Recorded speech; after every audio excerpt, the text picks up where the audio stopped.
출석 부르고 시작하겠습니다. 유미, 문윤생, 노희숙, 김미경, 김행자, 이혜숙, 김성자,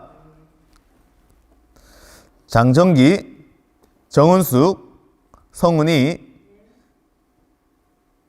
성병철, 박문희, 정희선, 강순아, 정혜영, 서준혁, 최숙, 김지혜 A, 성원이 집사님, 민경태, 임소빈, 박명환, 최정순, 손인호, 손혜성, 오연익, 이기분, 이청우, 권세민, 김병환, 서명신, 공윤정, 안미옥. 예, 여기까지 하겠습니다. 오늘 빠진 부분 좀 있으시네. 성은이 집사님, 예, 기도해 주시고 좀 시작하겠습니다. 네, 오늘 이제 9주차인데요. 이제 얼마 남지 않았습니다. 강구하겠습니다. 다음 주에는 저녁 7시에 이 자리에서 금요일입니다. 금요일 날 7시에 하겠습니다. 금요 기도회가 있다라고 생각하시고 그냥 오시면 될 것 같습니다. 혹시라도 늦게 못 오겠다 하시는 분들은 집에서 또 가족들과 함께 또는 혼자 독방에 앉으셔가지고 라이브로 방송을 유튜브로 틀어드릴 테니까 교회 유튜브에서 라이브로 방송을 할 테니까요. 그냥 같이 말씀을 좀 들으시면 좋을 것 같습니다. 직장인들도 한 번은 그래도 현장에 나오셔서 같이 얼굴을 보고 또 말씀을 들어야 되지 않을까 싶어서 마지막 날은 저녁 7시에 하도록 하겠습니다. 자, 복습 한번 하도록 하겠습니다. 신약 이야기 복습을 하면서 넘어갑니다. 자, 신약입니다. 마태복음, 마가복음, 누가복음, 요한복음을 복음서, 사복음서라고 하고요. 사도행전을 역사서라고 합니다. 사도행전은 에츠라고 해서 방금 기도했듯이 행동하는 제자의 삶을 이제 이야기합니다. 너는 각기 사마리아 땅끝까지 이르러 내 증인이 되리라라는 사도행전 1장 8절인가요? 나오는 그 말씀에 토대로 하여서 제자의 삶의 행함을 이야기하는 내용이 에츠, 바로 사도행전이라고 합니다. 사실은 이 복음서를 하고 난 다음에 사도행전으로 넘어가도 참 좋아요. 우리가 삶으로 어떻게 살아가야 되는지. 제가 지난주에 말씀을 드렸잖아요. 구원, 로마서에 말씀했던 것처럼 마음에서 믿음으로 입으로 고백하는 그 믿음을 통하여서 그 구원의 완성은 야고보서에 이야기했던 것처럼 행함이 있는 삶으로 통해서 구원이 완성되어진다라고 말씀을 하였습니다. 자, 그리고 복음서, 역사서 지나가고 바울서신, 일반서신, 계시록까지 지나갑니다. 성경은 어떻게 읽으라고? 통으로 읽으라고 말씀을 드렸습니다. 계속해서 마태복음을 지금 전체적으로 읽고 있는데 오늘은 26장을 조금 더 통으로 한번 읽어보도록 하겠습니다. 자, 그리고 성경에 꼭 여러분들은 메모를 하시거나 그때 이현대 목사가 이런 이야기를 했구나 라고 해서 메모를 하시는 거, 연필로 하시는 거 틈이 없어도 괜찮습니다. 그럼 밑줄만 끄셔가지고 핵심 키워드만 단어들만 체크를 하셔도 좋을 것 같습니다. 자, 그리고 우리 어제 제가 설교 시간에도 얘기를 해드렸습니다. 설교 시간에 천국은 마치 청국장 13장 이야기를 했습니다. 안 잊어버리시겠죠? 고린도전서 13장은 사랑의 장이고 청국장은 몇 장이에요? 마태복음 13장이죠. 자, 말씀 따라오셔야 됩니다. 그리고 독자는 누구라고 했습니까? 마태복음은 유대인입니다. 자, 유대인이기 때문에 마태복음에서는 천국이라는 하늘천, 나라, 국, 천국, 하나님의 나라, 하늘에 있는 하나님의 나라를 천국으로 비유해서 마태복음은 기록을 하였고요. 왜요? 유대인들에게는 하나님이라는 이름을 거북하기 때문에 거룩한 이 말 하나님이라는 단어를 사용하기 어렵기 때문에 자기들이 필사를 하면서도 하나님이라는 이름이 나오면은 자기가 정결하게 해야 되기 때문에 옷을 씻고 몸을 씻고 다시 기록을 한다든지 뭐 이런 식으로 했기 때문에 그 거룩성이 있기 때문에 마태복음에서는 천국이라는 단어가 많이 나온다고 이야기를 하였습니다. 자, 그리고 마태복음 1장에 족보에 관한 이야기가 나옵니다. 이 족보의 주인공이 있는데 아브라함과 다윗이라고 말씀을 드렸습니다. 물론 이 모든 성경책의 히스토리의 주인공, His story라고 합니다. 역사에서의 His story, His라는 거 그분의 이야기를 이야기하는데 그분의 이야기가 그 주인공이 누구십니까? 예수 그리스도이십니다. 성경에는 모든 것이 예수 그리스도를 초점으로 맞춰져서 이야기가 풀어져 나가고 있고요. 그 구약의 언약의 성취가 바로 신약의 예수님 메시아 구원자로 나타내고 있는 것이죠. 그런데 이 사이에서 유대인들 중에서도 바리새인과 사두개파와 대제사장들과 여러 사람들은 기득권의 사람들은 이 예수 그리스도를 인정을 했습니까? 안 했습니까? 인정하지 않았다는 것을 이야기합니다. 지난주에 역사에 관한 이야기를 잠깐 하였죠. 끊임없이 이들은 자기의 기득권을 향하여서 싸우고 전쟁을 했던 자들입니다. 그 전쟁에서 뭔가 전쟁을 하면은 어느 팀이 이기면은 자기의 팀이 이기면은 더욱더 부가 더욱더 늘어나게 되고 자기의 정치적인 입지가 더 늘어나기 때문에 잘 먹고 잘 사는 것에서 나타내고 있는 거죠. 자, 그리고 다윗은 숫자가 몇 번? 14라는 것을 이야기했습니다.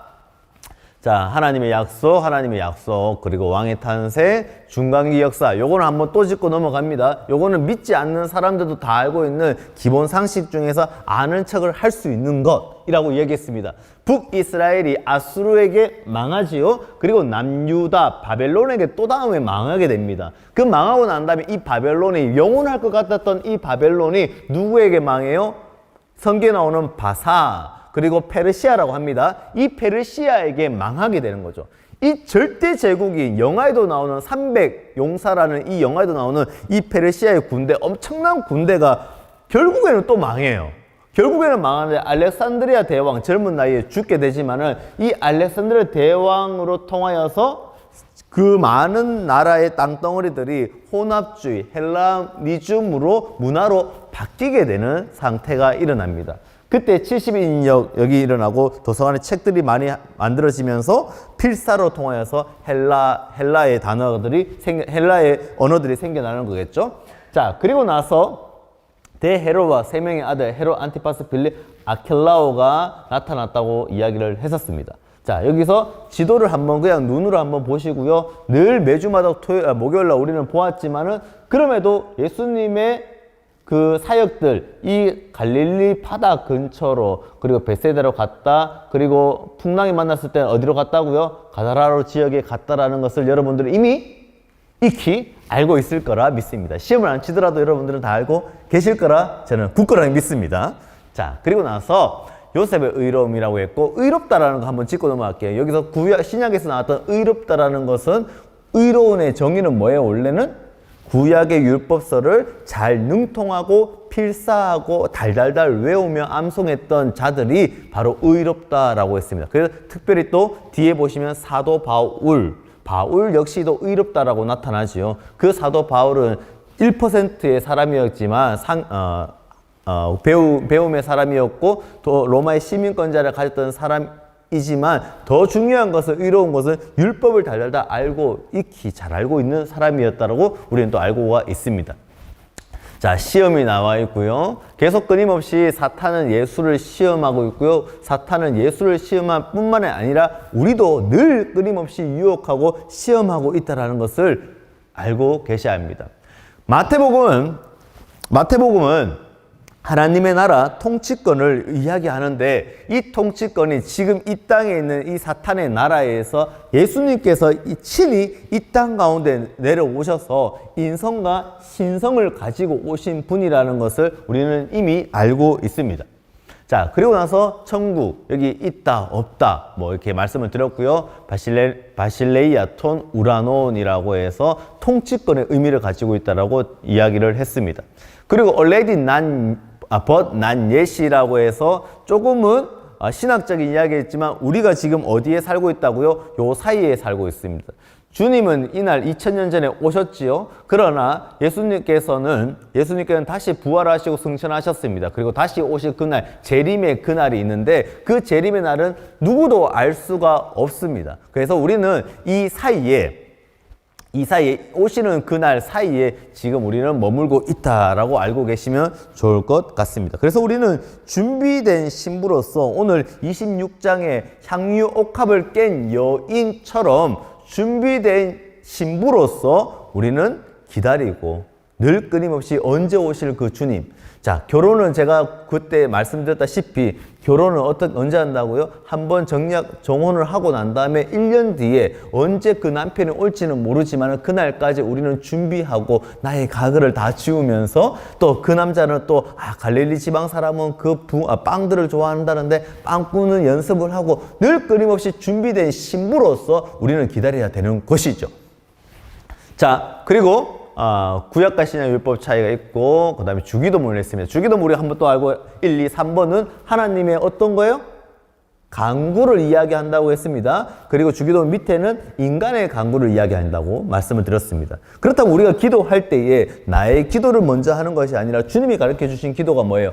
하나님이 원하시는 뜻이 무엇인지를 먼저 기도하고 난 다음에 그 다음에 나의 기도를 하는 것이죠. 먼저 그 나라와 그의 의를 구하라. 그러면 이 모든 것은 너에게 더 하시리라고 말씀하셨던 것처럼 우리는 하나님의 의를 먼저 기도하는 거예요. 내가 먼저 큰 그림을 그리는 거예요. 미래를 향한 하나님의 뜻이 무엇인지가 기도하고 난 다음에 나의 개인적인 것에 대한 기도를 하는 것이 지금 주기도문의 가장 큰 틀이라고 할 수 있겠습니다.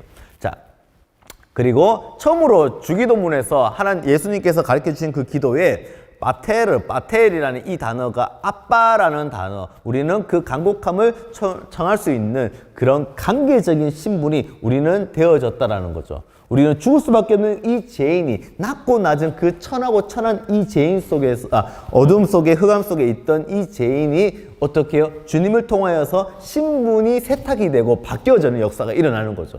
그래서 우리는 지금 하나님의 아들로서 이 자리에 있는 거예요. 주님의 백성으로서 이 자리에 있는 것이라고 믿으시기 바랍니다. 죽음에 관한 이야기를 하도록 하겠습니다. 베드로도 마찬가지입니다. 나는 그 사람을 알지 못합니다. 나는 그 사람을 알지 못합니다. 3번을 부인합니다. 닭 울기 전 3번. 자, 그리고 따르더니라고 해서 처음에는 제자들로 따랐지요. 풍랑이 일어났죠. 이거 그때 담임 목사님도 설교 시간에도 말씀을 드렸는 이 풍랑의 그림. 자, 제자들을 따르더니 마지막에는 그 험난하고 어려운 상황 속에서 제자들이 뭘로 바뀌어? 그 사람들로 바뀌게 된다는 거예요. 고난이 있다라고 해서 우리는 쉽게 하나님의 손을 놓치는 경향이 있는데요. 우리는 제가 어제 설교할 때 뭐 했습니까? 밭을 살 때는 결과물만 보아만 사는 것이 아니라 그 밭도 함께 사야 된다는 거예요. 그리스도인의 영광, 구원의 영광에서는요, 옵션처럼 고난은 1+1으로 나오는 거예요. 그러니까 우리는 고난은 필요 없고 무조건 결과만을 원하는 경향이 있는데, 결과만을 우리는 원하는 것이 아니라 결과를, 보화를 얻기 위해서는 고난도 함께 따라온다는 것을 기억하시기 바랍니다. 16장 21절의 마지막 이때부터 예수님께서 자기의 본인이 죽는 거에 대해서 암시하고 예견하면서 우리 제자들에게 알려주시는 것입니다. 자, 오늘은 21장부터 25장까지인데요. 이게 훅 지나가니까 체크만 하시기 바랍니다. 21장부터 25장까지는 예수님의 나라, 그리고 제사장, 바리새인과 사두개파들이 기득권에 있는 사람들이 뭘 하냐면은 서로가 싸우는 거예요. 충돌이 일어나는 거예요. 계속해서 끊임없이 충돌이 일어납니다. 이 충돌이 있고 난 다음에 이제 도저히 안 되겠다. 이거 없애겠다라는 이야기를 하죠. 자, 그리고 이 장소에 보면 나귀 타고 예루살렘에 입성하는 구약의 성취를 보여주고 있고요. 성전뜰에서 날마다 드리는 제사를 예수님께서 엎으시는 장면이 나타나게 되죠. 그리고 예수님께서는 사람들에게 너희들은 위선자들이다, 고난과 죽음과 부활이 있을 것이다, 새 예루살렘이 이제 나타날 것이다 라고 예언하고 있습니다. 그리고 오늘 26장부터 28장까지가 마지막 장인데요. 오늘 26장부터 28장이 마지막인데 이 26장 28절을 줄여서 이렇게 나와 있어요. 6월절 만찬에 관한 이야기가 나옵니다. 그리고 나서 다시 예수님께서 하나님의 나라, 천국에 관한 이야기를 다시 한번 말씀해 주세요. 또 얘기하십니다. 왜 또 이야기할까요? 이야기를 이 제자들이랑 무리들이 이해를 하지 못하는 것 같아요. 그런데 마찬가지 조금 이따 제가 말씀을 또 드릴 테니까 다시 한번 넘어갈게요. 6월절 어린 양의 죽음에 관한 이야기를 합니다. 6월절이라는 것에 대해서 한번 오늘 되짚고 넘어갈 겁니다. 그리고 6월절은 어린 양의 죽음을 나타내고 노예에서 해방되는 것을 이야기합니다. 6월절 여러분은 잘 알고 계시겠지만 패스 오버라고 해서 넘어가다라는 거죠. 뭘 넘어가요? 죽음을 넘어가는 것을 의미합니다. 출애굽기의 마지막에 장자의 죽음, 그러니까는 이방인들까지 애굽인의 집까지도 보호하시고, 혹시 이 문설주의 피, 어린 양의 피를 바르면 유대인들에게만을 보호하는 것이 아니라 하나님께서는 이방인들, 애굽인들에게도 문설주의를 바르고 어린 양의 피를 바르면은 죽음을 넘겨주시는 분이십니다. 어떤 분은 유대인만이라고 아니에요. 성경에는요, 모든 이들에게 이렇게 되어 있습니다. 새로운 이야기, 예수님의 죽음, 죄에서 해방을 한다라고 말씀을 예수님께서는 끊임없이 제자들에게 말씀하시고 마지막 만찬에서도 말씀해 주십니다. 자, 오늘 본문입니다. 26장. 제가 정체적인 것을 한번 알려드릴 테니까 여러분들이 보시고 줄을 끊으시는지 한번 체크를 하시면 됩니다. 1절부터 5절까지는 대제사장들이 예수를 죽이겠다라고 이제 이야기합니다. 대제사장 1절부터 5절까지예요. 그리고 나서 14절부터 16절까지가 가룟 유다가 예수님을 이제 배신하는, 가룟 유다 제자가 이제 죽이겠다라고 이제 계획을 짜는 이야기입니다. 그리고 그 사이의 스토리가 뭐예요?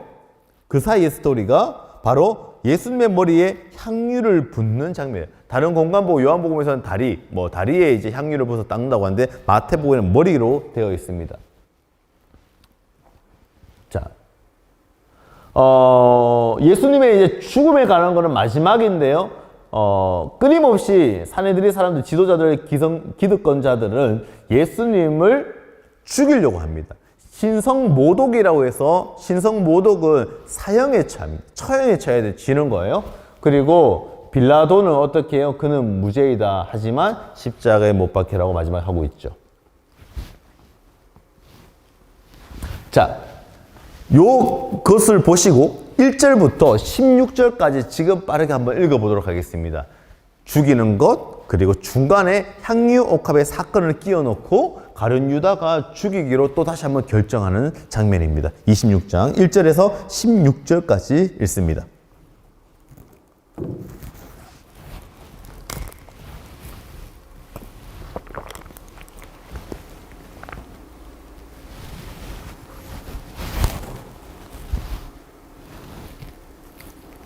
네, 다 읽으셨나요? 지금 읽다 보시면은 이건 역사서의 시간의 순서가 아닙니다. 마태가 기록한 것은 지금 구속사적 사건을 좀 더 강조하기 위해서 죽이고 그다음에 성찬식이 있고 그 사이에 뭘 집어넣냐면 한 여인의 향유 옥합을 깨트리는 그 사건을 일부러 그 사이를 집어넣은 겁니다. 구속사적 사건, 그러니까 순환, 예수님의 그 순환의 구속사적 사건의 성격을 좀 더 돋보이기 위해서 했기 때문에 제가 이대로 한번 설명을 좀 한번 해보려고 합니다. 자, 1절을 보시면 예수께서 이 말씀을 다 마치시고라고 되어 있습니다. 하나님의 나라에 관한, 천국에 관한 비유를 다 마치셨습니다. 그런데 마치고 이 말씀이 끝나고 나니까 그들이 변하였습니까? 변하지 않았습니까? 안 변했습니다. 하나님의 말씀, 예수님께서 말씀하셨음에도 불구하고 그들은 변하지 않는 거예요. 여러분, 오늘 제가 여러분들에게 설교 시간에 부흥 강사가 아무리 유명한 목사님이 오셔가지고요, 좋은 이야기, 그리고 웃긴 이야기를 통해서 울고 웃는 이야기로 말씀을 선포했다고 해도 여러분의 삶이 변할까요? 인간은 그렇게 변하지 않습니다. 성경의 좋은 말씀으로도 변하지 않고요. 오직 변할 수 있는 건요, 예수 그리스도의 십자가의 보혈의 사건만이 여러분들을 변화시킨다는 걸 믿으시기 바랍니다. 실제로 오카루 목사님께서 이런 이야기 했어요. 오카루 목사님께서 늘 끊임없이 빠짐없이 앞자리에 앉는 그 커플이 있었대요. 그런데 들리는 이야기가 있겠죠. 그런데 이 커플이 교회에서 불륜을 저질렀다고 하였나? 하여튼 불륜이 있는 것을 목사님은 알고 있대요. 그래서 늘 신경 쓰이면서 끊임없이 말씀을 통해서 쪼개려고 했는데 끝까지 안 변하더라는 거예요. 그래서 자기의 이야기로, 말씀으로는 변할 수가 없다라는 것을 그때 깨달았다라고 해서 어느 간증에서 이야기를 하셨는데, 저도 그 얘기를 듣고 저 친구는 말씀은 내가 깨야지 해서 설교 시간에 핏대를 세워서 이야기를 해요. 그 친구에 관한 이야기를 안 하더라도 조금은 돌려서 해도 그 친구가 변할까요? 변하지 않습니다. 그 친구가요, 전인격적인 예수님의 십자가의 사건을 인격적으로 1대1로 만나는 그 순간이 변화되는 것입니다. 근데 우리는요, 말씀 하나로 변화받기를 원해요. 자, 오늘 예수님께서 이 말씀을 마치시고 라고 되어 있죠.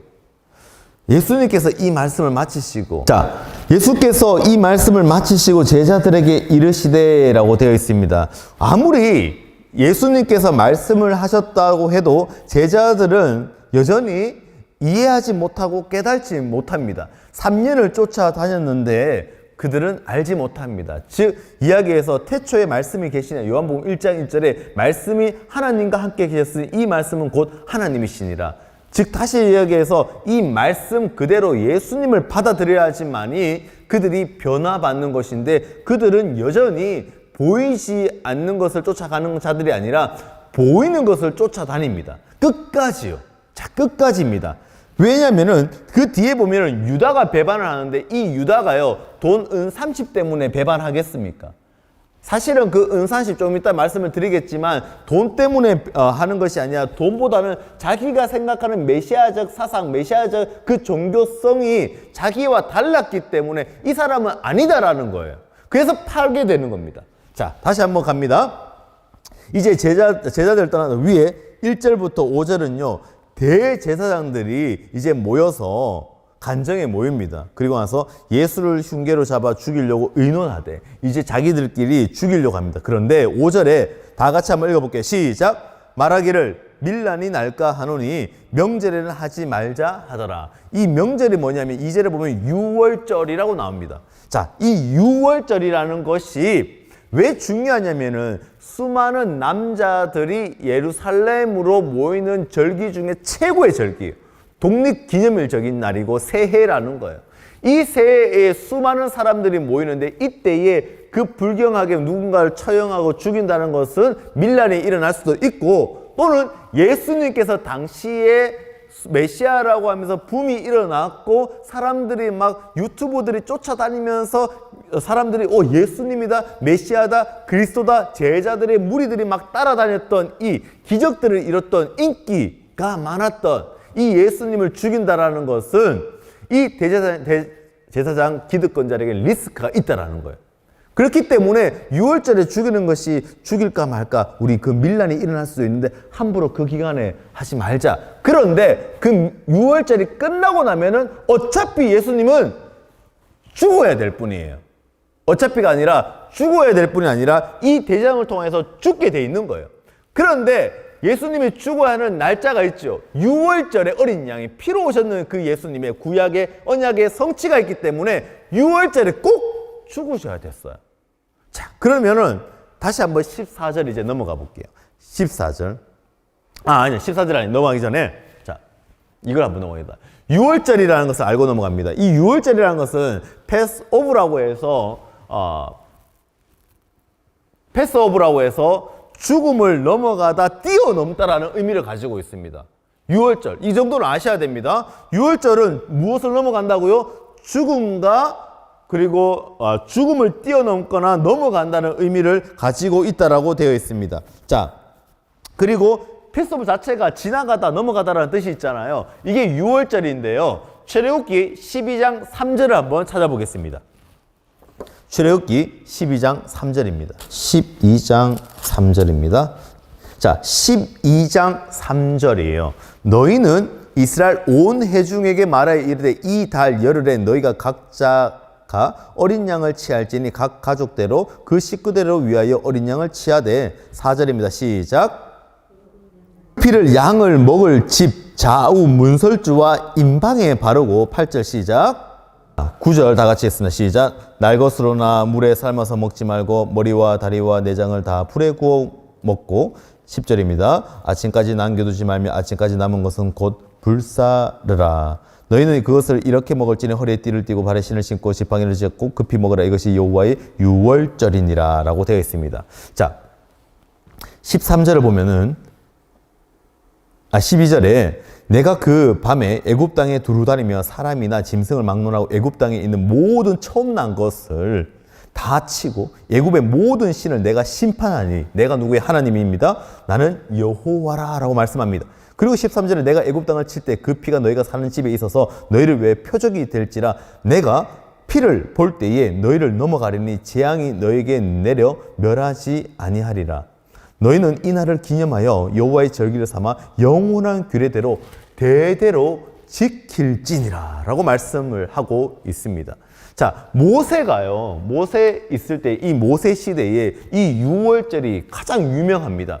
여러분들은 유월절에 대해서 성경의 구약에 나오는 유월절을 잘 알고 계셔야 됩니다. 12장의 출애굽기에 나오는 이 유월절의 사건, 10가지의 재앙에서 마지막 사건이죠. 이스라엘 백성들이 애굽 땅에서 이제 자유, 해방을 향하여서 마지막 갈문이 뭐예요? 유월절의 사건을 통하여서 이방인들을 통하여서 애굽인들까지 모두가 문설주에 어린 양의 피를 바르면 여호와 하나님께서 넘어가신다, 죽음을 피한다라고 되어 있습니다. 그래서 너희는 모든 것을 이것을 지켜 행하고 규례로 대대로 이걸 지켜랍니다. 그리고 이 날이 유월절입니다.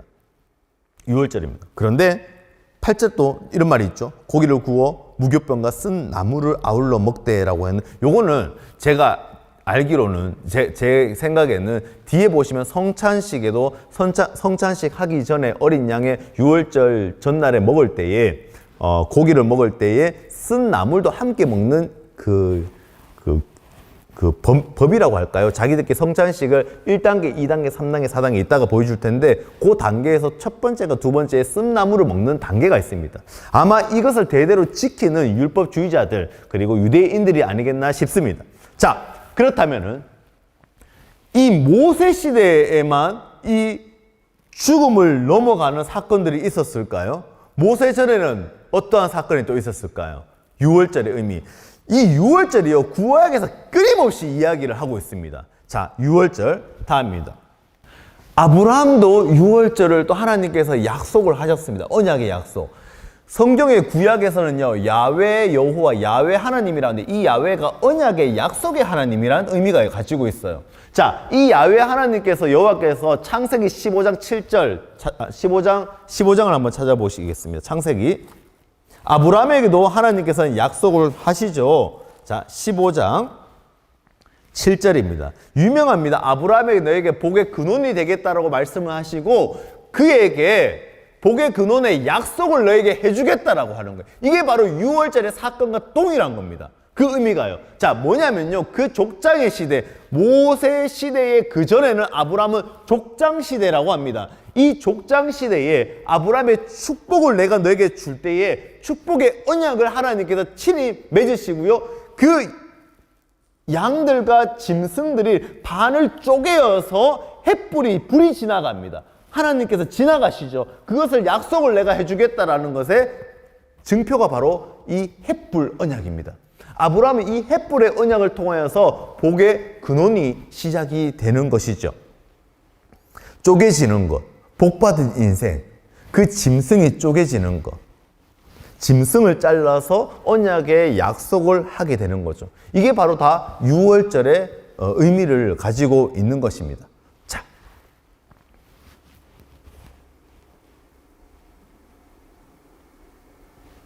자, 그리고 나서 아브라함 때까지겠습니까? 아브라함 때까지겠습니까? 그 전에 또 무슨 사건이 있었을까요? 노아의 사건이 있었습니다. 이 노아의 방주에서 내려오자마자 노아가 한 게 뭘까요? 아이고, 죄송합니다. 꺼졌네요. 죄송합니다. 한참 내려가야 되는데. 노아의 사건도 있었는데 이 노아가요, 노아의 가족도 사실은 죄인들이죠. 근데 이 죄인이 그 구원을 받고 또 방주 후에 노아의 가족들이 은혜로 구원을 받은 다음에 또 내가 너희에게 이제는 물로 심판을 하지 않겠다고 하나님께서 약속을 하십니다. 그런데 그 약속을 할 때에 노아의 가족들이 내려와서 가장 먼저 한 게 뭐예요? 어린 양을 잡은 거예요. 어린 양을 잡아서 불태워서 하나님께서 그 향기로서 음양하시는 거예요. 흠양하시는 거예요. 하나님께서. 그렇다면 여기서 하나님께서 약속을 하셨을 때, 너희들이 정말로 정성껏 하나님 나에게 제사 지냈구나라고 해서 내가 너희를 구원하겠다라는 것이 아니에요. 뭐냐면요, 이때에 또 뭐예요? 짐승을 잡아 죽이는 거예요. 짐승을 자르는 거예요. 짐승을 자르고 불태우는 거예요. 여러분, 짐승을 확인하셔야 됩니다. 6월절의 사건은 짐승이 꼭 들어가 있어요. 어린 양이 꼭 들어가 있다라는 거예요. 6월절의 사건. 다시 한번 생각해 봅시다. 우리 김영재 권사님 늦게 오셨으니까 권사님을 통해서 다시 한번 또 복습합시다. 첫 번째는 뭐예요? 모세의 시대에 어린 양을 피로 문설주에 바르는 것을 6월절 패스오브라고 했고요. 그 전에는 뭐라고 했어? 아브라함의 헷불의 언약. 헷불의 언약은 뭐예요? 당시의 구약의 족장시대의 헷불의 언약은 동물의 짐승의 어린 양의 반을 쪼개어서 그 사이에 불이 지나가는 것으로 하나님께서 약속해 주셨다. 내가 너의 복의 근원이 되겠다라고 약속해 주셨어요.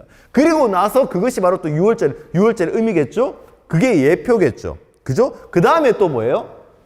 지금 방주의 사건이에요. 방주 후에 노아의 가족에서 정결한 짐승의 죽음을 통하여서 내가 이제 너에게 물로 심판하지 않겠노라고 또 하나님께서 약속해 주십니다. 이 모든 것이 예수님의 십자가에 죽으신 그 6월절의 어린 양의 피로 우리를 제사함을 받는 그 사건의 그림자라는 거예요. 이해가 되십니까, 여러분? 그렇다면 여기만 이것으로 끝나겠습니까? 아니에요. 또 있습니다. 아담과 하와가 있죠. 아담과 하와가 선악과를 먹었습니다. 선악과를 먹고 난 다음에 이제는 빨가벗은 몸에서 어떻게 해요? 부끄러움을 알게 되는 거죠. 그러면 그때에 아담과 하와가 무슨 옷을 입어요?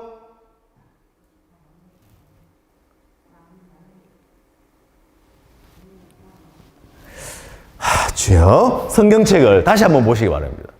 창세기 3장 20에 가죽옷을 입잖아요. 그런데 이 가죽옷이 자기가 만드는 거예요? 아니요. 하나님이 주시는 거예요. 하나님이 주셨을 때 3장 21절, 창세기 3장 21절. 3장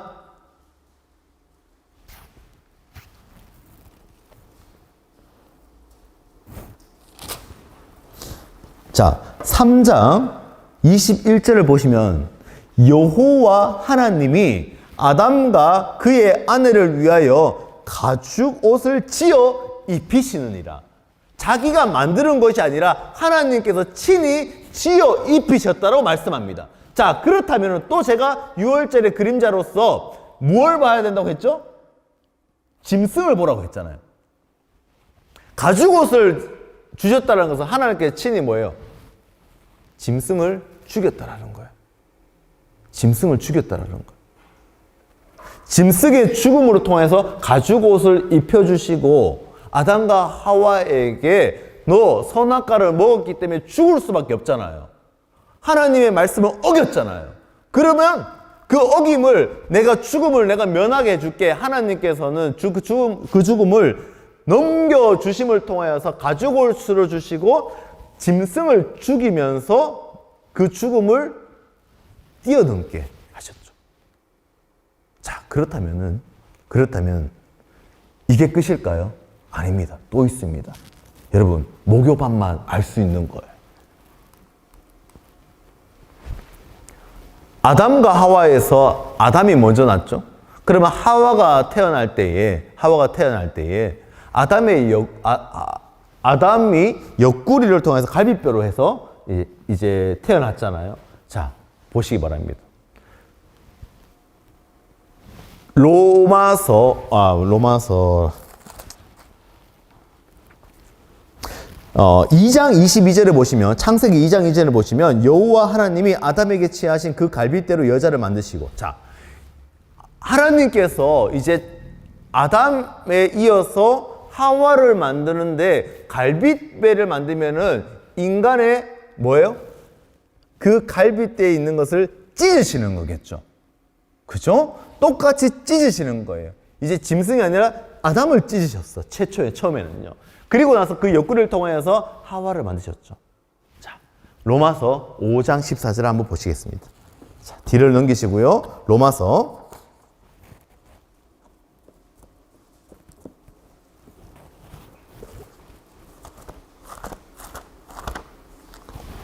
로마서 5장 14절입니다. 자, 이게 바로 전체 이 구약에 있었던 유월절의 그 모형, 그림자들이에요. 자, 그런데 로마서에 뭐라고 말씀드렸냐면은 다 같이 읽겠습니다. 로마서 245편 5쪽 로마서 5장 14절이면 시작. 그러나 아담으로부터 모세까지 아담의 범죄와 같은 죄를 짓지 아니한 자들까지도 사망이 왕노릇하였나니 아담은 오실 자의 모형이라고 되어 있어요. 아담이 지금 예수님 장차 오실 모형이라는 거예요. 이해가 되십니까? 에베소서 1장. 자, 에베소서 1장 4절입니다.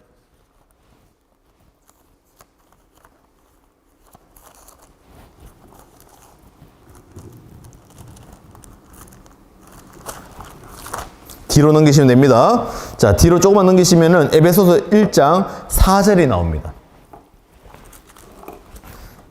자, 제가 가진 성경책은 310면에 있습니다. 에베소서 1장 4절입니다. 다 같이 읽겠습니다. 시작! 곧 창세 전에 그리스도 안에서 우리를 택하사 우리로 사랑 안에서 그 안에서 거룩하고 흠이 없게 하시려고 그 기쁘신 뜻대로 우리를 예정하사 예수 그리스도를 말미암아 자기 아들이 되게 하셨으니 이 모든 것이 여기서 예정론이 나오는데 이 모든 것이 하나님의 뜻과 섭리가 있다라는 거예요. 하나님께서는 이 창세 전부터 우리를 작정하셨던 거예요. 지금 마태복음을 공부하고 있지만 이 마태복음을 우리가 보면 볼수록 구약이 점점점 인용이 되어 가고 있는 것을 보게 됩니다. 오늘의 26장 이후부터도요, 구약의 말씀을 모든 것을 인용하여서 이제 봐라, 너희들 언약의 성취가, 언약의 약속의 성취가 예수 그리스도 내가 너에게 말하지 않았느냐? 그 말씀 그대로 지금 이루어질 것이다 라고 해서 지금 오늘까지 예수님의 죽음의 여정 속에서 스스로 예수님께서는 내가 유월절에 어린 양의 피로 약속하신 그 완성을 언약의 율법의 완성을 하러 왔다라고 끊임없이 말씀하고 있다라는 거예요.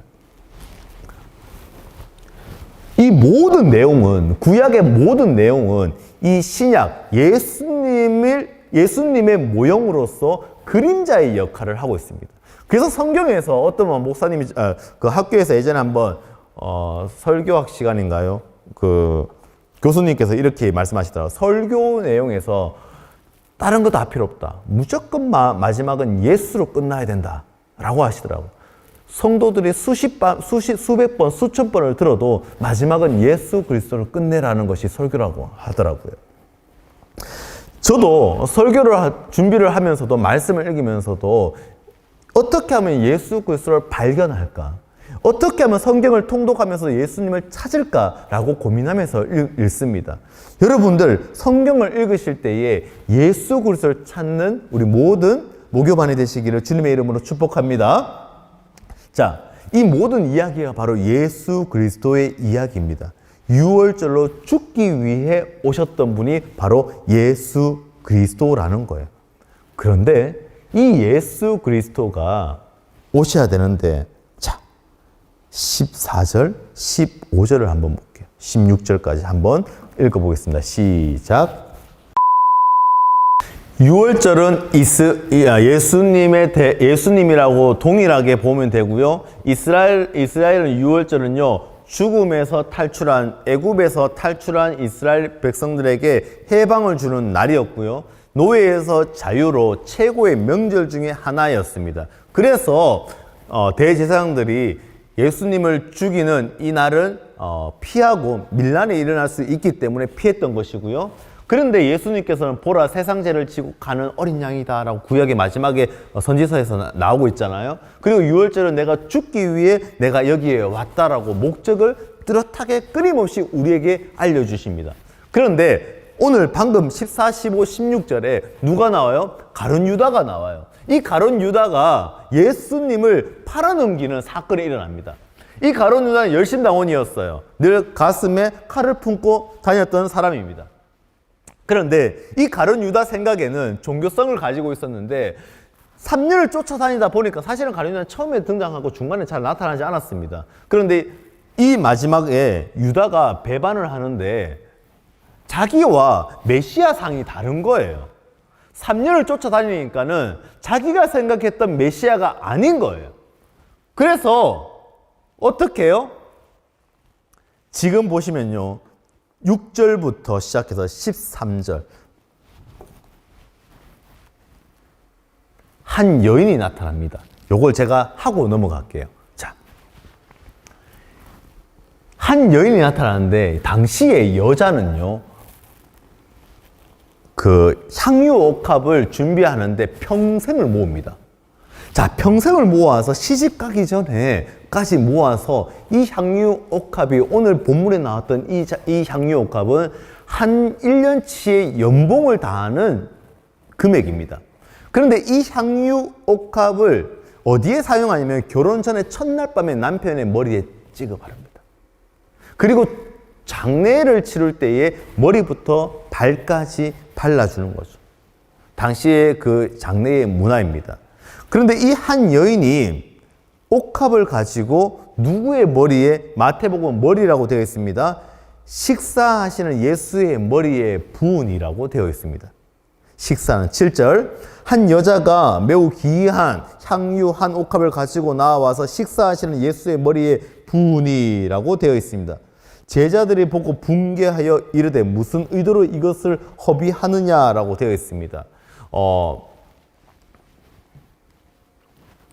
자, 요한복음에서는 도둑이라고 합니다.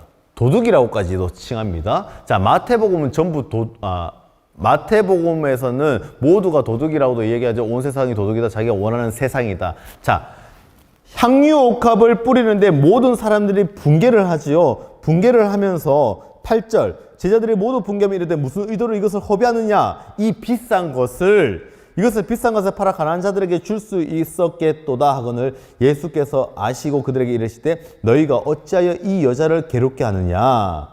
모든 제자들이 다 분개합니다. 요한복음에서는 한 제자들만 분개한다고 뭐 나와 있지만은 여기서는 모든 사람들 제자들이 지금 다 분개하면서 한 여자를 괴롭게 질타를 합니다. 여자를 괴롭게 하느냐. 그가 내게 좋은 일을 하였느니라. 11절부터 13절까지 다 같이 한번 읽어볼게요. 시작. 가난한 자들은 항상 너희와 함께 있거니와 나는 항상 함께 있지 아니하리라.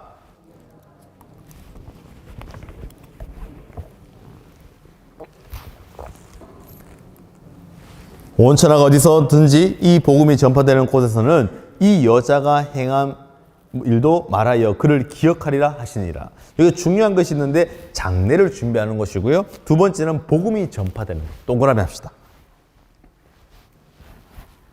향유 옥합에서의 이 한 여인은 예수님의 거룩한 신부로서 나타내는 겁니다. 그런데 어떠한 제가 예전에 한번 대구의 큰 총회장도 하신 그 목사님이 재직회 세미나에 오셨는데 그 전에 교회에서 오셨는데 그분 말씀은 뭐 물론 설교에 다른 초점을 맞춰가 있겠지만은 나의 모든 것을 헌신해야 됩니다 라고 이야기를 할 때가 있었습니다. 그리고 모든 것을 뭐 11조라든지 헌금은 자기 교회에 헌금해야 됩니다 뭐 이런 식으로 설교를 한 기억이 납니다. 그게 틀리다는 것이 아니고 설교 시간에 재직 세미나니까 이걸 인용하여서 설명을 할 수가 있겠지만 정확하게 아셔야 되는 것은 이 향유 옥합은 이 땅의 교회이고 이 땅의 신부로서 지금 장차 예수님의 죽음의 장례를 준비하는 자입니다. 그런데 가룟 유다가 무엇을 지금 메시아의 상을 깨져버리면서 자기 종교성, 당시의 모든 사람의 종교성이 향유의 옥합에 감싸져 있는 이 병처럼 딱딱 굳어져 있는 사람들로 대부분의 제자들이 보고 있었다라는 거예요. 이게 무슨 말이냐면은 각자의 종교성이 있다라는 거예요. 종교성이 어떤 거예요? 최 권사님은 우리 사랑하는 아들이 될 수가 있는 거예요. 우리 아들 지금 잘 돼야 되는데 뭐 이런 것들. 그리고 또 뭐 우리 세민이는 모든 것이 선교에 관한 것에 꼽혀져 있죠. 그럼 선교만 자기 종교성이 있는 거예요. 또 누구는 왜요? 내가 지금 아파요. 그러면 내가 무조건 낫는 것이 자기의 종교성으로 기도하고 자기가 비나이다 하는 거죠. 각자마다 사람마다 종교성이 다 있어요. 제자들도 자기의 종교성이 있어서 꽉 막혀 있었다는 거예요. 덮여져 있다라는 거예요. 그 덮여 있는 그 죄성, 죄악들을 깨부수는 것이 바로 향유옥합, 그 한 여인이 깨부수는 그 옥합을 통하여서 죄가 누구에게 전달되는가요? 예수님에게. 예수님에게 전달되는 거예요.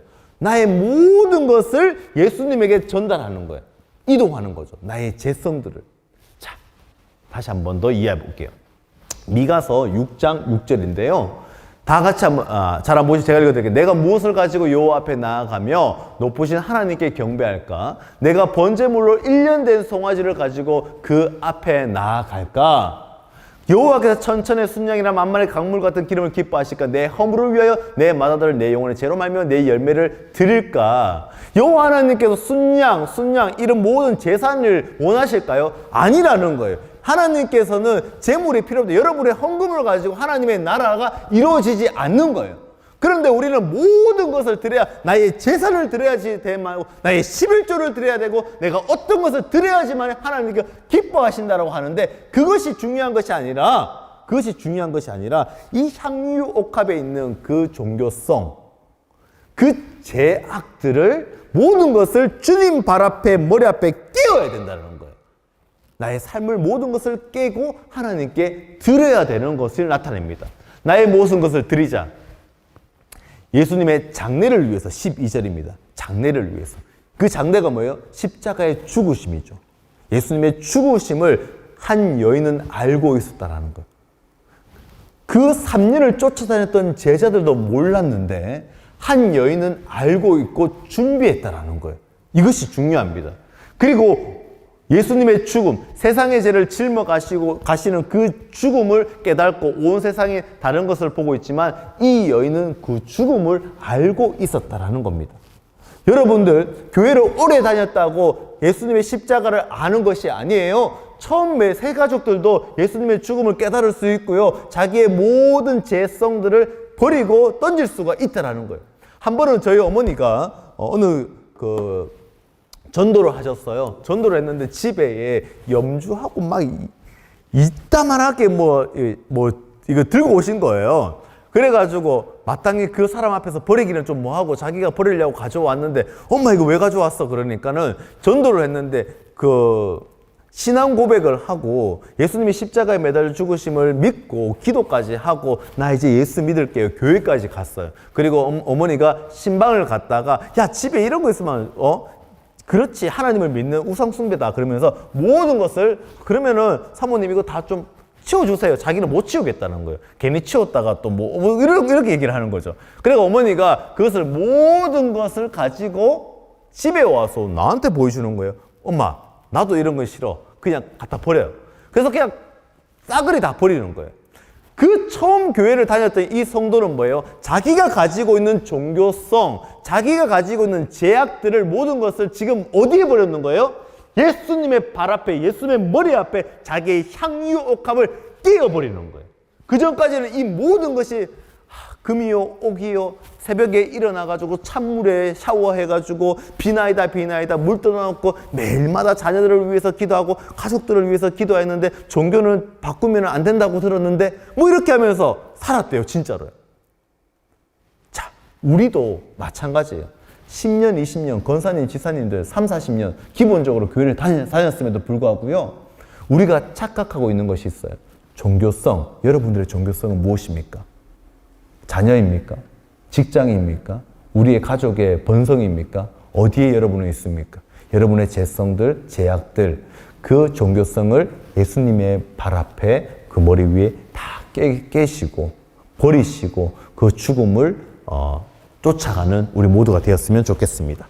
자, 진짜 그러면 이 한 여인은 신부로서 지금 달려가고 있는 것이죠. 자, 쏟아부어라. 무엇을 쏟아부어라? 나의 모든 종교성과 나의 모든 보이는 것을 여러분들 버리셔야 됩니다. 자, 그리고 내가 의지하고 있는 세상들, 나의 우상들을 여러분들 쏟아 부으셔야 합니다. 그리고 나이가 조금이라도 하나라도 있는 그 제약들을 버리셔야 되죠. 누구에게요? 우리는 정해져 있죠. 예수님에게 버리셔야 됩니다. 예수님에게. 아직까지도 이 말씀을 들으면서도 내가 지금 제약 속에 종교 속에 보이는 곳에 쫓아가는 사람들이 분명히 있습니다. 그러나 이 시간만큼 우리가 왜 마태가 기록하였을 때에 향유 옥합을 버리는 이 사건을 대제사장과 가룟 유다 사이에 끼워 넣었는지 잘 생각해 보시기 바랍니다. 자, 여러분, 그렇다면은 한 가지 여러분들에게 한번 질문을 할게요. 여러분들의 지은 죄들, 보이는 죄, 안 보이는 죄 다 있겠죠. 그 죄들이 사라질까요? 안 사라질까요? 사라질까요? 안 사라질까요? 자, 여러분들의 죄들이 지금 빨간색 점으로 있다라고 칩시다. 자, 여러분들이 알고도 지은 죄, 모르고도 지은 죄, 지금 우리 병환이, 여기 지금 병환이가 지은 죄, 어릴부터 지은 죄를 내가 어떠한 천사가 무비 카메라로 계속 찍었다고 생각을 해봅시다. 그러면 병환 형제가 여기서 지금 점을 찍었다. 죄를 지을 때마다 점을 찍는다고 생각을 해보고, 카메라를 보고 찍는다고 하면은 지금 병환이의 여기에 마음밭의 죄는 어떤 색깔로 바뀌었을까?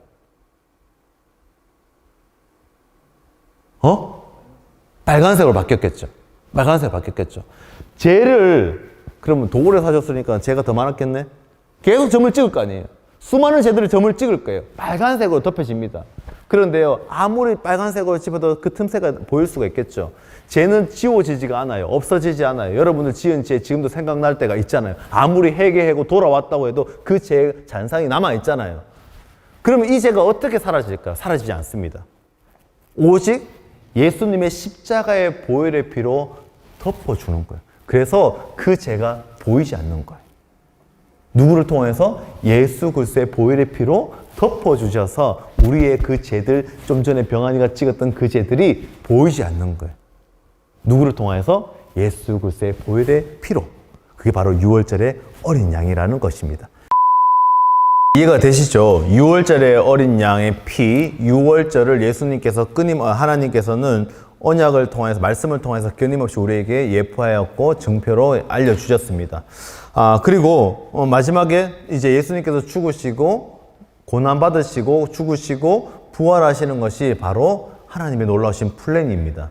이 플랜을 통해서 우리가 제사함을 받는 것은 예수 그리스도의 보배로운 피로 제사함을 받을 수밖에 없습니다. 그 어떤 것도 우리가 제사함을 받을 수가 없습니다.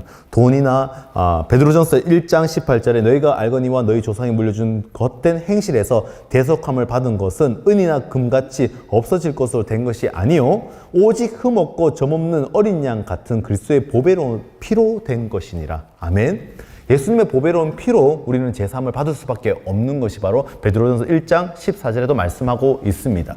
자, 그리고 그 보배로운 피, 향유 옥합을 통하여서 이 마태는 기록하여서 우리에게 조금 더 진실되게 우리에게 알려주고 있는 것이죠.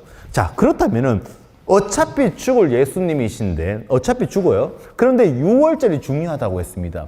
유월절에 돌아가셔야지만이, 죄송하지만 예수님께서 돌아가셔서 죽으셔야지만이 이 완성이 이제 완벽하게 맞춰져 가는 거예요. 그런데 이 가룟 유다가 등장함을 통하여서 다시 한번 볼게요. 14절입니다. 그때 12 중에 하나인 가룟 유다라 하는 자가 대장에 가서 말하되, 갑자기 뜬금없이 나타납니다. 사실은 이 가룟 유다가 없어도 될 것 같았는데 있어요.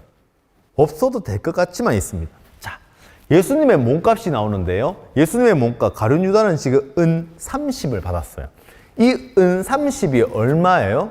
은 30은 출애굽기 21장 32절에 보면은 노예, 남종이나 여종이나 은 30 정도가 나와요. 그 종의 값이에요.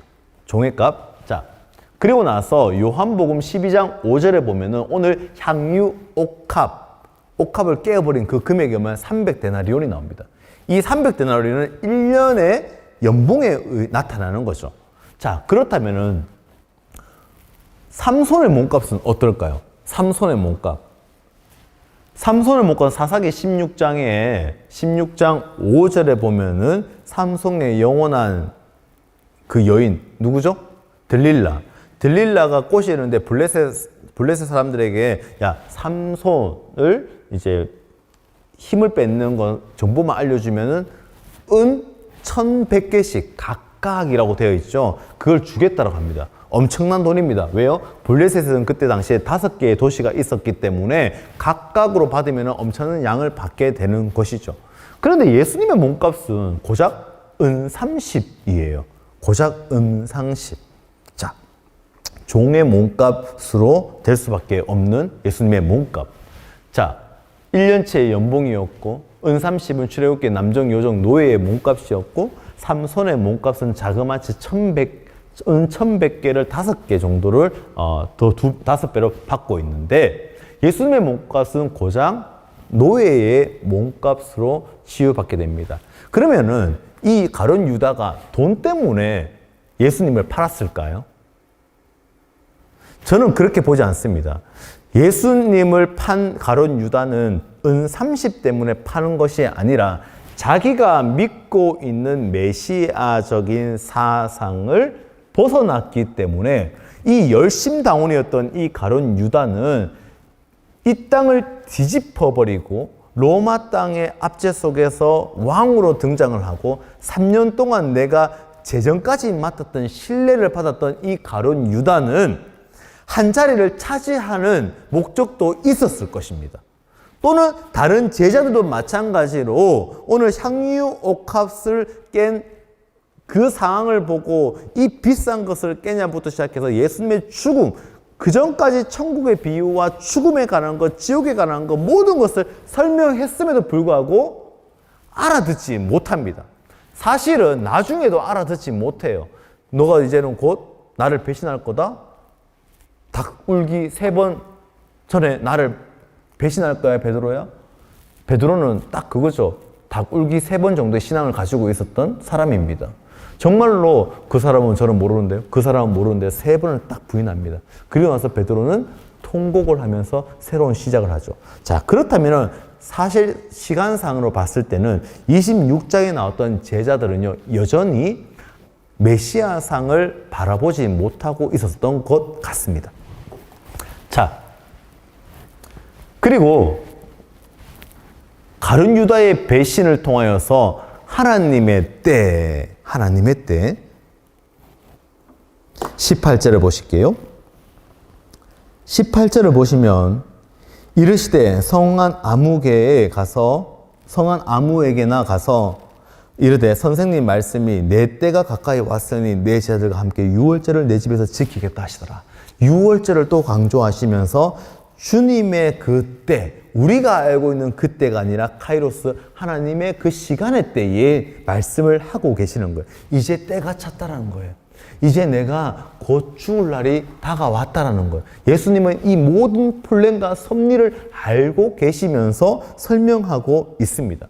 그리고 나서 뒤에 성찬의 이야기가 나옵니다. 성찬의 이야기. 자, 하나님의 때, 유월절의 죽음의 때를 예수님은 알고 계셨고요. 그 유다는요, 그 예수님의 죽음에 그 밀란이 일어나서 안 된다고 다음에 죽여야 된다고 하는데 이 가룟 유다를 통하여서 그때가 앞당겨지고 자기의 때, 하나님의 때에 앞당겨지면서 예수님이 죽어야 하는 그때에 맞닥뜨려집니다. 자, 이게 바로 어떤 추정을 하기에는 이렇게도 얘기합니다. 제자가 명분으로 제자가 예수를 파는 거, 선생을 파는 거, 즉 다시 병환이가 지금 나를 파는 거, 오죽하면 이 목사를 팔겠어. 이런 거는 명분이 생기는 거죠. 명분이 생기는 거죠. 제자를 팔어? 라고 하면서 시작이 되는 거죠. 자, 그리고 나서 그때가 맞닥뜨려집니다. 6월절에 죽음이 맞닥뜨려져요. 자, 여러분, The Passion of the Christ라는 영화가 있습니다. 모든 사람들이, 저희 어머니 아버지도 가족끼리 한 번도 영화 극장을 가본 적이 없는데 처음으로 울면서 봤던 영화가 그 영화예요. 팝콘을 샀는데 하나도 못 먹었어요. 엄마 아빠가 얼마나 울던지. 그런데 여기서 잘못된 것이 있어요. 패션 오브 크라이스트는요, 고난만 강조를 합니다.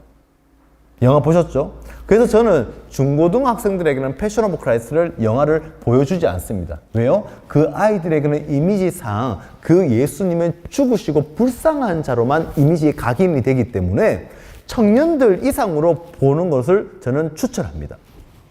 자, 패션이라는 것은 열정이에요. 왜 제목에서 패션, 열정의 그리스도 아니죠?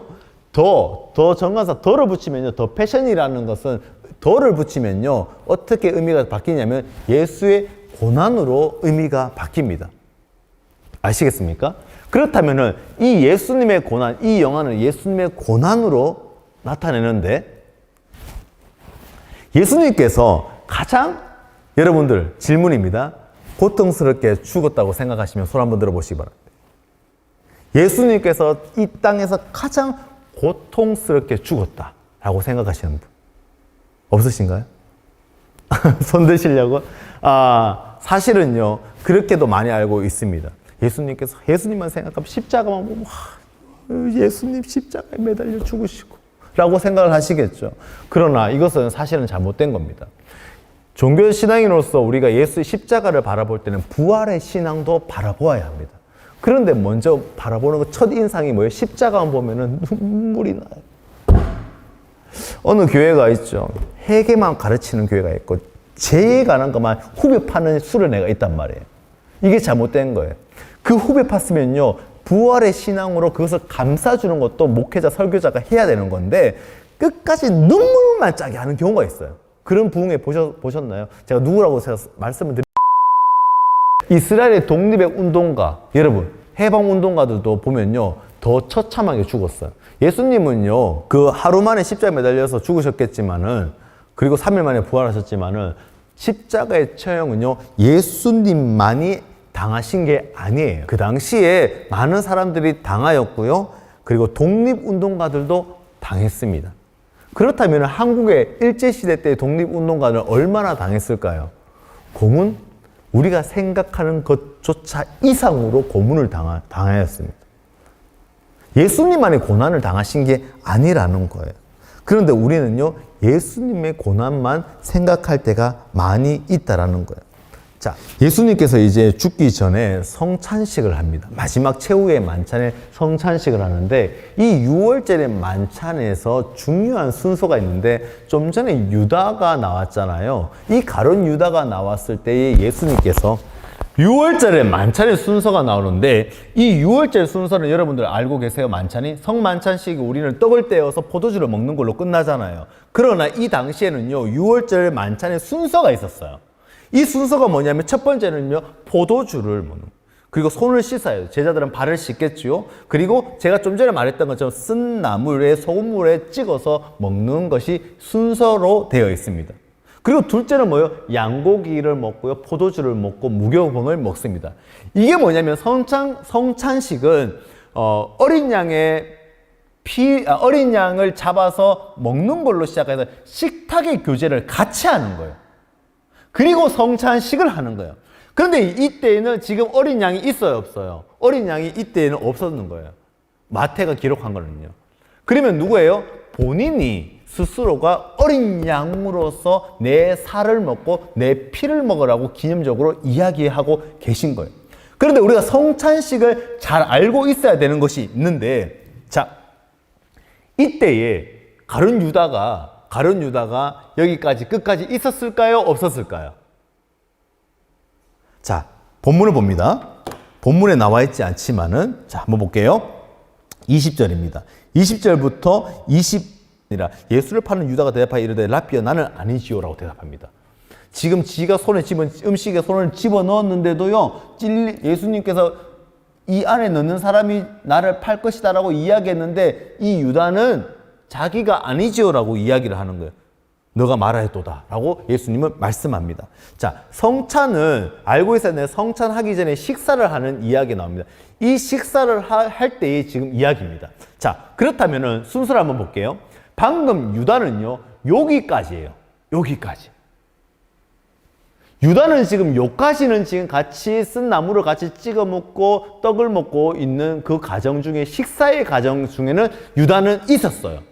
그런데 유다는요 지금 여러 가지의 중에서 여러 가지의 설들 중고 책들 공간복음을 다 인용하다 보면은 제가 전체적인 결론을 내린다면은 식사와 세족식 배신자 선포하고 유당이 이제 그 성찬식 하기 전에 나갑니다.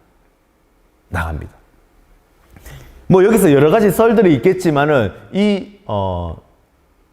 여러 가지가 있겠지만은 그 여러 가지는 다시 한 번 제가 말씀을 드릴게요. 성찬의 의미를 바로 아셔야 돼요. 고린도전서 11장입니다. 27절.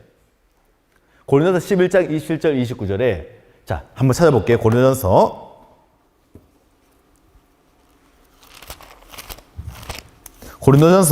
11장 뒤로 넘기시면 277면입니다. 자, 11장 27절입니다.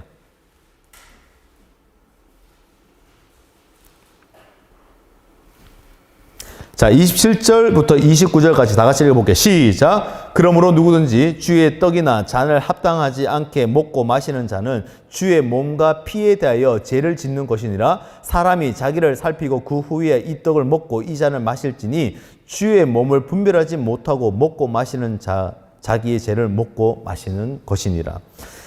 분별하지 못하고 그냥 여기 아무 의미 없이 여기에서 먹고 마시면요, 자기의 죄를 먹는 거예요. 그래서 유다는 그래서 떠났다고, 자기의 죄를 먹으면 안 되기 때문에 유다가 떠났다라고도 말을 하는 경우가 있습니다. 또 한번 볼게요. 자, 여기서 보시면 이제 아시겠죠? 11장 21절을 보면요, 11장 21절 위에 보시면 이는 먹을 때 각각 자기의 만찬을 가져다가, 요게 중요합니다. 여러분, 요거 아셨어요, 근데? 신세계인데 이거? 성찬식을 하기 전에 자기의 음식을 가져와서 먹는 풍습이에요.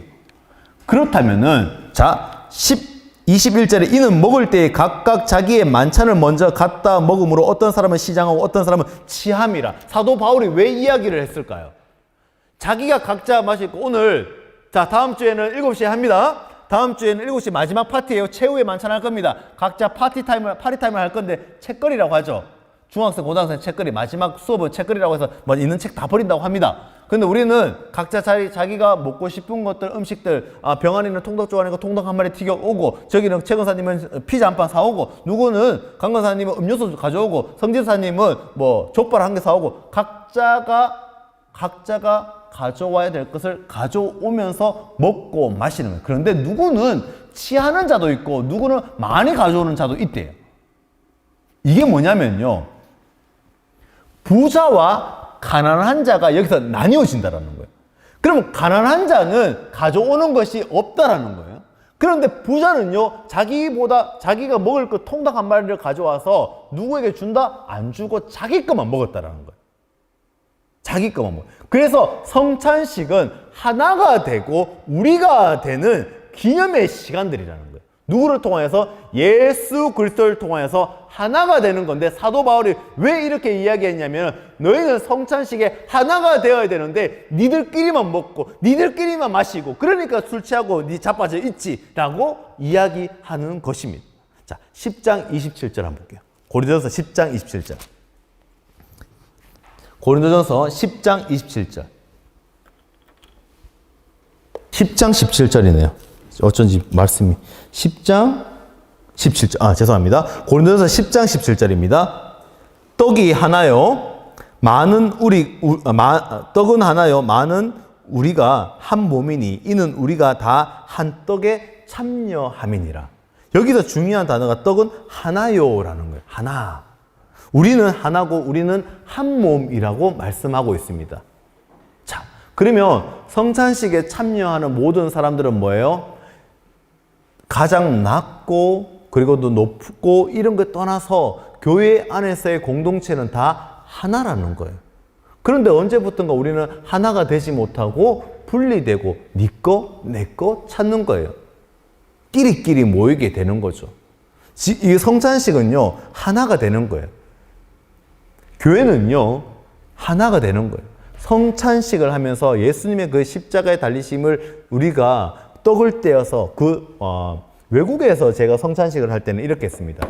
떡을요, 빵을 각자 한 사람 줄을 쫙 씁니다. 300명 청년들이 있었는데 우리가 한 명씩 나눠주는 것이 아니고 떡을 조금씩 자기가 빵을 떼어서 자기가 그 자리에서 먹고 포도주를 마시는 거예요. 자기가 직접 떼야 되는 거예요.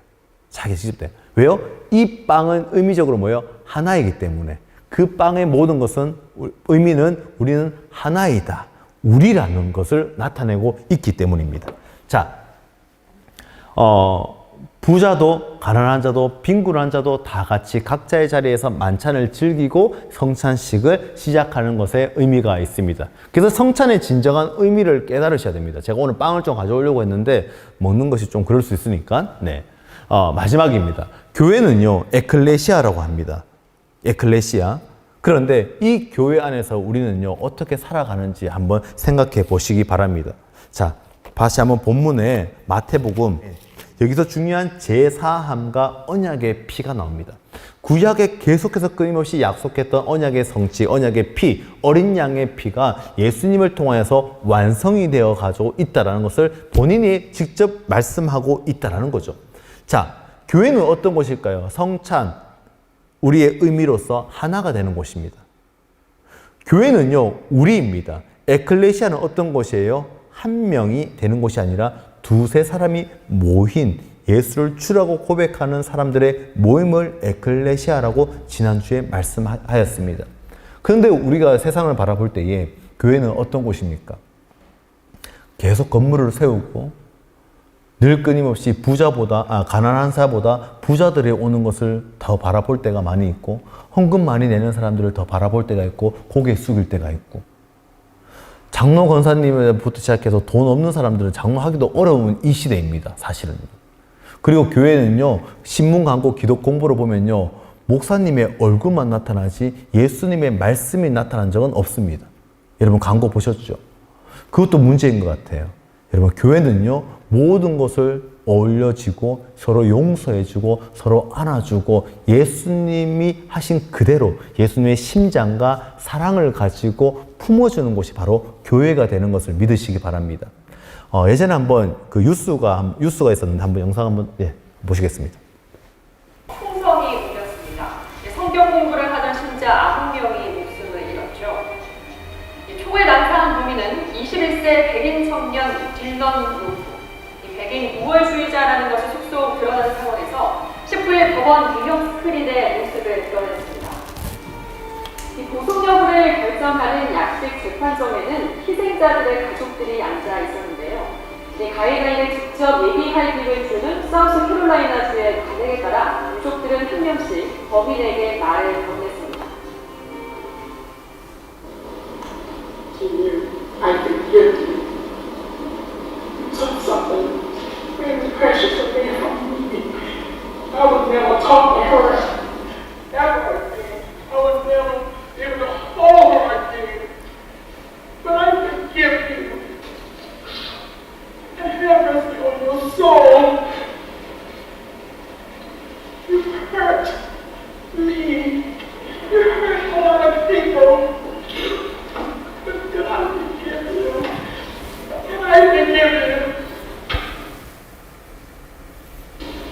You have killed some of the most beautiful people that I know.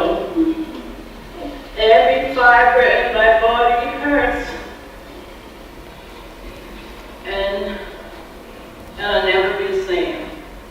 But as we say in the Bible study, we enjoyed you, but may God have mercy on you.